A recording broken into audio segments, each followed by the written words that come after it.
So as we move through now onto what is the last presentation of the day before we go for one final time into the networking and meeting rooms, where I know Tim Hoskins, who's been a driving force in organizing this event alongside Scott Baker, has got some things that he wants to share, some prizes that are going to be announced. So the final session that we're moving into is how LinkedIn fuels NPS insights using AI. So we're going to be hearing from Alison Schur and Iona Medilan from Thematic. So I know those guys are on the line. I think we can get the slides up. Hey both, how you doing? Hi, I'm doing great, thank you. Good stuff, good stuff. Let's see.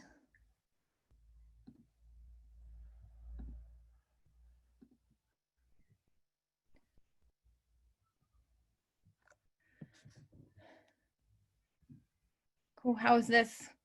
There you go, everything's good. We can see you, we can see your slides. You're off to the races. Great, perfect. Well, good afternoon, everybody. And I agree with the sentiment. All of the talk of snacks and chocolate made me hungry. So Alison and I are lucky last, and we're excited to be here. Thanks so much to the organizers of the event, making it online, present so many challenges, and you're doing an amazing job. So today, Alison and I will be presenting on how LinkedIn fuels their Net Promoter Score insights using artificial intelligence. And we'll start by introducing ourselves, and then I will share with you a little bit about Thematic, the company that I co-founded, why and how it all works together. And then I'll hand it over to Alison to share the context of her research group at LinkedIn, one of the business use cases that we are helping LinkedIn with, and the benefits of Thematic. Alison, over to you. I'll let you introduce yourself. Thanks, Aliona. Tough to follow all the snacking presentations after that. I'm Alison Schur. I'm a market research manager at LinkedIn, and I work specifically on our sales navigator side, so on the B2B side of the business. So I'll talk a lot about that particular use case, but our team across the board works really closely with Thematic, and have experience in both in-house and agency side. Great, thank you. And I'm the CEO at Thematic, and we analyze customer feedback to help companies improve customer experience and product experience. And but in my origins are actually in research. So I have spent 15 years studying natural language processing, and more specifically thematic analysis, hence the name of the company. And my publications are cited. But what really, my true passion is really using and commercializing my research in real world for companies that serve many people. And so how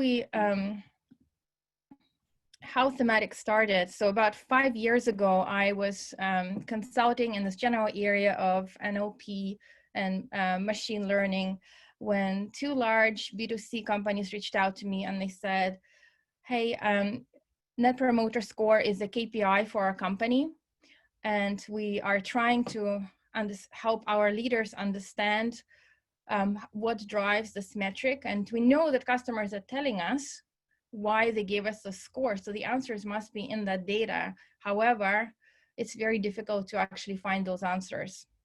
So one of the companies was employing a statistician, a PhD, who used IBM SPSS. It took a very long time to get answers and were difficult to understand. And on the other hand, of course, we have word clouds. Again, not the ideal solution that CEOs typically make their decisions on. So I looked around at what's in the market, and I realized that the area that I spent so many years studying is called text analytics in the industry, and it really has a bad reputation. And so I looked at why it has a bad reputation, and there are basically two techniques in text analytics that I've seen applied to customer feedback analysis. One is those NLP APIs that Google and Amazon and many others made available, topic modeling, keyword extraction. They're great because you just provide your data and they give you the results back. However, they weren't designed on feedback. So they might work on other types of documents really well, but it requires a lot of expertise to actually make them produce something useful. And it's very difficult to edit, very much a black box solution. And on the other hand, we have manual rules that have to be set up manually, or supervised categorization, where you basically train a machine learning algorithm for predefined categories, or you're creating some keywords by hand. And it takes a very long time to create, but most importantly, it's a very rigid way of looking at the data. So you aren't actually able to pick up unknown unknowns in the data as it changes, and particularly in customer feedback that changes all the time based on the company's new products and services, or things that are going on in the world. It's impossible to pick up new emerging themes. So I ended up interviewing about 20 market research professionals who have done this for many years by hand, using manual coding. And I realized that an ideal solution needs to be transparent, easily editable by people who actually understand the business and understand the feedback that is coming from and how they can act on it. And it needs to be it still needs to operate just like those first types of approaches. So the themes need to be tailored to each data set and emerge from the data. And the only way of achieving this is to actually combine AI with human input. And I think it also mirrors some of the other presentations we've heard earlier today, combining best of both worlds. So how Thematic works is basically picks up in how different words are used in the context of different sentences. It picks up words that are similar. So for example, helpful and accommodating mean the same thing in most contexts. And it then, once it has this knowledge, it then creates a theme based on phrases that contain words that mean the same things, and then it organizes them into a code frame. So this code frame emerges bottoms up from the data. And then there's a themes editor that either our customer success manager use, or the users themselves, to first of all see all of the different phrases that were picked up by the algorithm, by the AI. So having full transparency into what exactly happened, and then being able to edit it, whether renaming or merging, unmerging. So a lot of these things that only the owner of the data knows. And finally, what I also realized when looking at what's around is that a lot of amazing visualization solutions like Tableau, Power BI, Looker were designed for quantitative data, but they don't actually work well on open-ended feedback or any type of text data, because even once you've coded it and analyzed it, it's still very much a multivariant data that's hard to visualize. So we designed our own visualizations that help businesses answer questions that they ask every day, such as, why did my metric drop? Or what should I work on? Or what are some of the emerging negative themes I need to be aware of? Or we also link what people say to quantitative information, not just scores, but also how much money they're spending with the company, and different categories that they're providing this type of analysis. So enough about Thematic. I'll hand it over to Alison to share about how LinkedIn actually used it. Thanks, Aliana. So to give you all a little bit of context about the market research team within LinkedIn and how we're organized and some of the challenges that we face, I think the first thing to understand is that we are in a very multidimensional environment. So within LinkedIn, there are multiple lines of business. There are multiple audiences, B2B, B2C, recruiters, sales professionals. And so with the way we are aligned as a market research team is that each of our market research managers is essentially aligned to a different line of business and audience. And it can create complexity when you want to apply best practices in research across the different lines of business and across all the audiences. But the benefit of us being in one team is that we are able to share those best practices, share how we're approaching different analyses, and then be able to apply and modify that for our own line of business and our own particular audience. The second thing to understand is that obviously we have a lot of data at our disposal. We are a very data-driven organization, and really thinking about what are the true north metrics that are important to the business.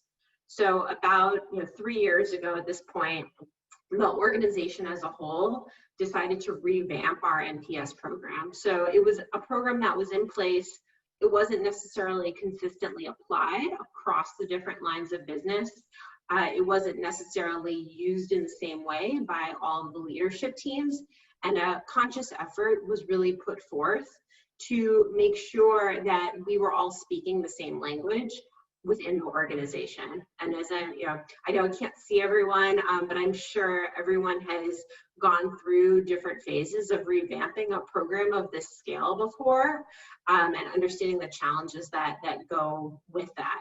So what I would say is, we're still a few years into this journey, and kind of, you have to walk before you run. And some of the ways that we approached it in those first few years was really making sure that there was a common language, a common approach.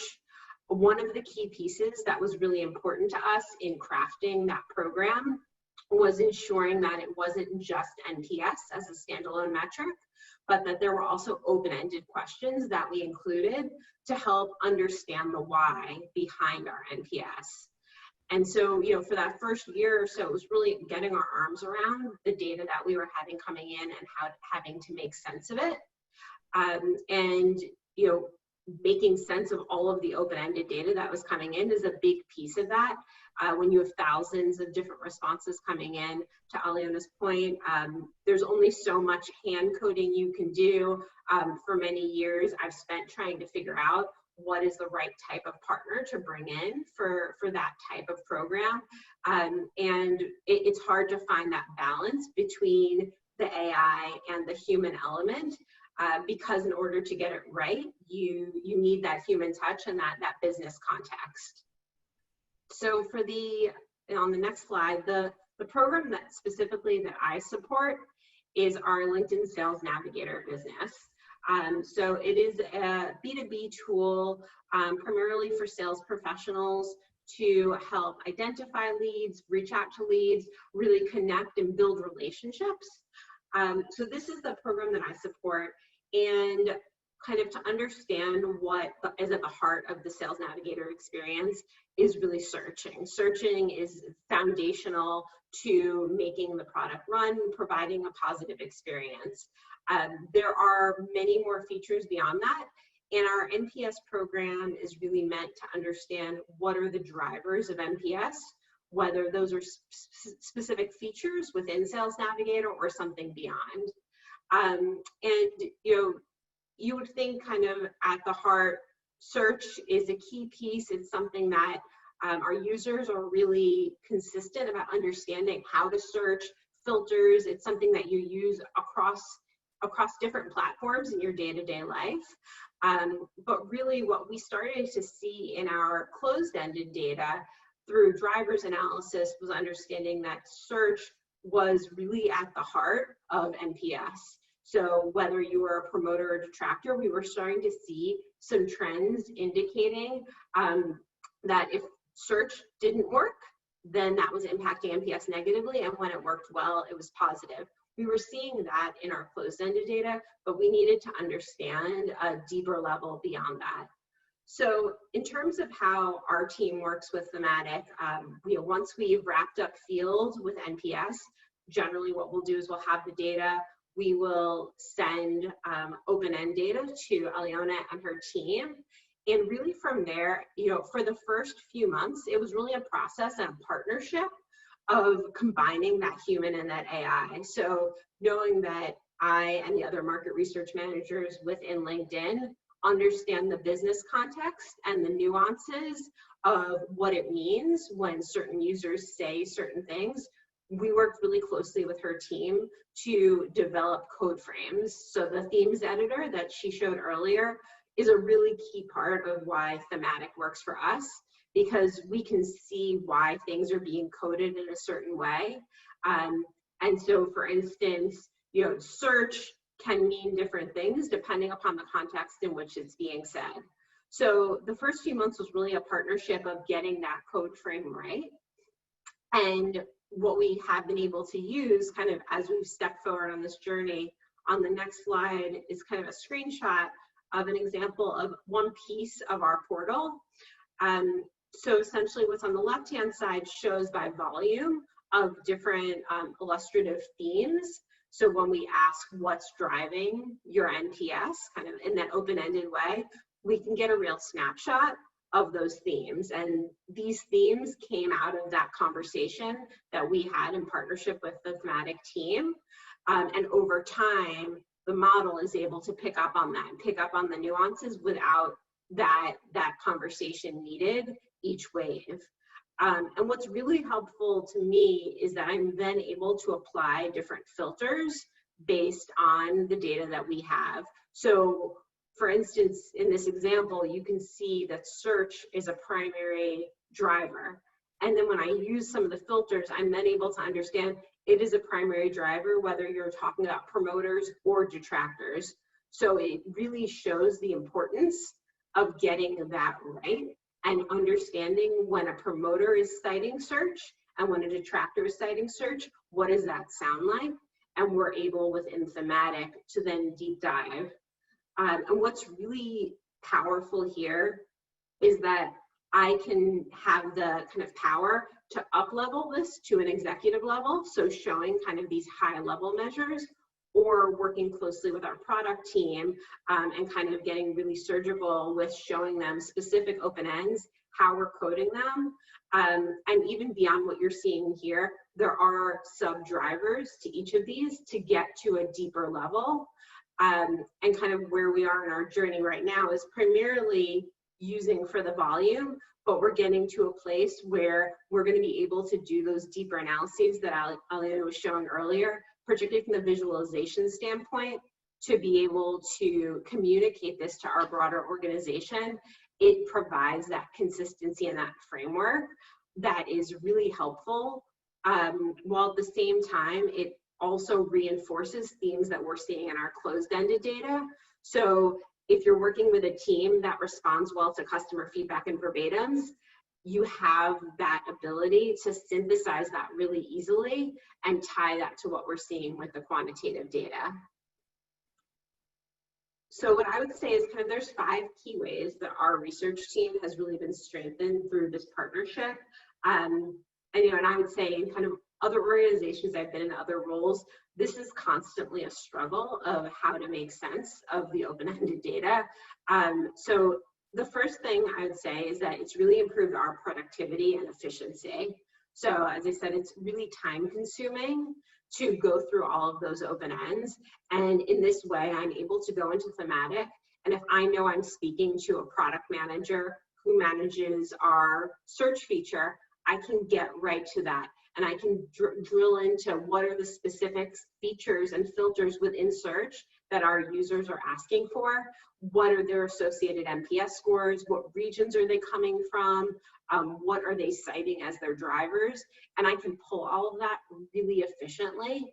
And so in that way, it is a huge time save and a huge value add to our team.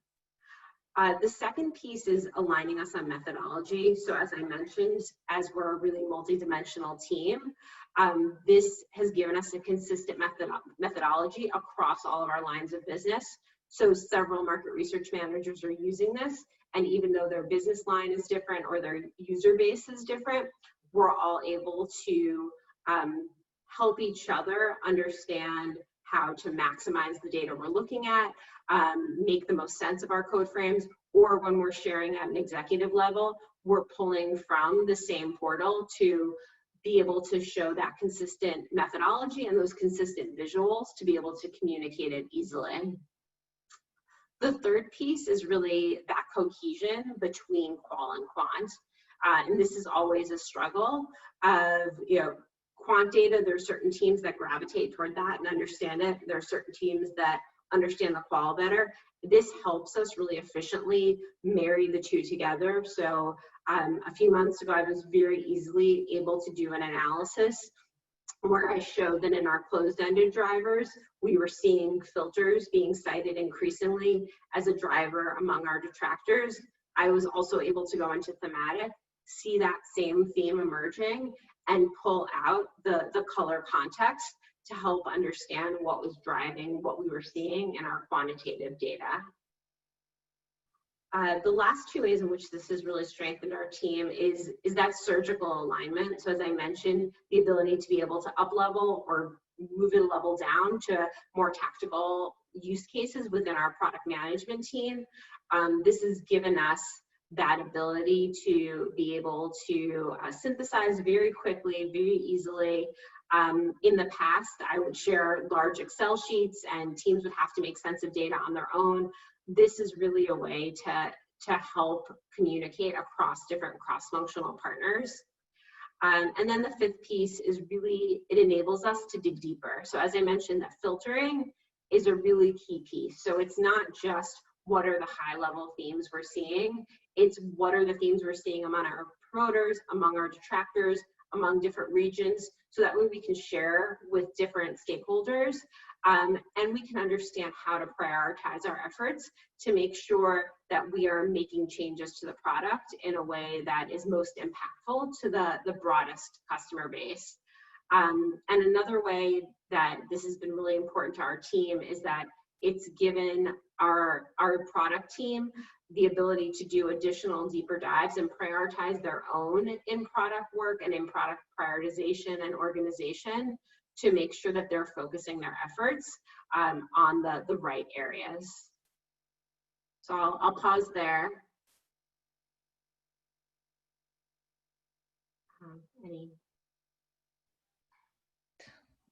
Thanks, Alison. And in the interest of time, I know we're this is the last presentation, and everybody is probably hoping to get to the prizes and the awards, and then to their cocktails.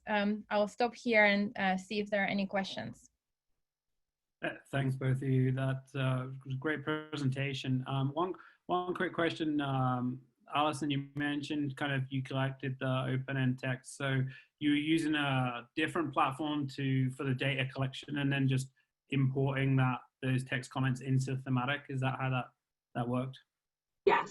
So so we do a lot of data collection in-house, and then once that's done, we will share the kind of without any PII and the certain fields with Aliana and her team, so that we can do the analysis over there. And then I don't know, in terms of like volume of comments that you kind of need to start building that model, and obviously it's great. I think we've seen a big theme today of the benefits of kind of AI and human insight kind of combined. That's been coming through in a lot of presentations. Like, what's the kind of base size you need to start off with Thematic to get real value? Well, if even reading 100 opinions is hard for a person, right? So any type of automation would be is really would help. But from about 200 or 500 responses, it makes sense to use Thematic. It will work, and it will help remove the bias and have have visualizations as well that present the data in the right way. Interesting. And in terms of, you mentioned at the start that a lot of kind of theme engines, NLP, aren't really set up for kind of feedback and struggle to actually properly classify it. In terms of the other types of use cases for Thematic, is it all direct feedback? How well will it adjust to maybe like user conversations, things like product reviews, that are kind of in the feedback sphere, but maybe not as direct as a NPS comment? So we're not specific to NPS. We analyze all sorts of feedback, and in fact, we see ourselves as a way of unifying different sources of feedback in one view that has consistent analysis, whether it's your App Store reviews or complaints, your content support feedback, and it really helps with that cohesion and the one story for teams who are deciding how to prioritize. And then just one final question, just on the submission, kind of a super functional one, but just assuming people can upload their open-ended text responses in kind of CSV, Excel formats. It doesn't have to be an API integration or anything like that. Yes, you can upload a spreadsheet, and we have hundreds of integrations as well. So plus the API. So if anybody is interested in trying it out, we even have a free account now, and trying to be budget friendly in this situation that we're all right now. Absolutely. All right, well, thank you both for ending the conference on such a high note. Great presentation. I know it's not over yet. We've got one more meeting room link to go into. I want to thank everyone who's joined so far over the last 3 days. It's been a super engaging few days. There's been so much interaction, so much sharing, just a whole host of amazing presentations and networking, and it's reminded us all of why we're in this industry and why we love it so much. So thank you everyone who's engaged. I know Mel and Tim have got a few more words as we move into the next room, so I'm not going to steal their thunder. There's some prizes to be given away as well, but for anyone who isn't going to transition across, we can't thank you enough for attending. The Insights Association is really focused on education and Mel's 4 pillars that she talked about at the start of the conference. So, it's great to see so many attendees. The numbers at sessions, unlike the last day of a conference, usually where everyone sneaks off to the airport a little bit early, the numbers have been consistent for every single session.